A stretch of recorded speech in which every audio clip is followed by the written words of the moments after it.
કેન્દ્રીય ગૃહમંત્રી મુંબઈ અને ગુજરાતની મુલાકાતે. કેન્દ્રીય ગૃહ અને સહકાર મંત્રી અમિત શાહ મુંબઈ બાદ ગુજરાતના પ્રવાસે આવ્યા છે, જ્યાં વિવિધ કાર્યક્રમોનું લોકાર્પણ કરશે.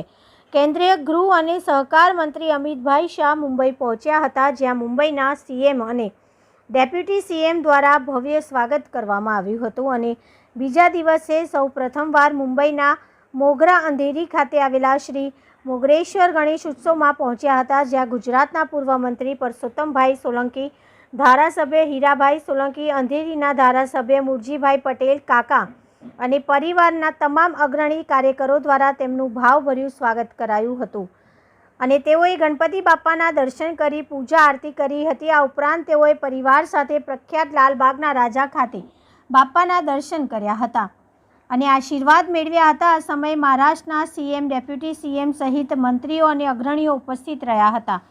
કાલે તેઓ મુંબઈથી ગુજરાત આવવા રવાના થયા હતા, જ્યાં અમદાવાદ ખાતે તેઓએ અમદાવાદમાં શ્યામલ વિસ્તાર અને સરદાર પટેલ જેવા સમાજના ગણપતિ દાદાની મુલાકાત લીધી અને બાપાની પૂજા આરતી કરી હતી. ઉપરાંત તેઓએ લોકોનું અભિવાદન ઝીલ્યું. આજે તેઓ અમદાવાદ ખાતે વિવિધ કાર્યક્રમોમાં ભાગ લેશે અને કામોનું લોકાર્પણ કરશે. સંજીવ રાજપૂત, મુંબઈ.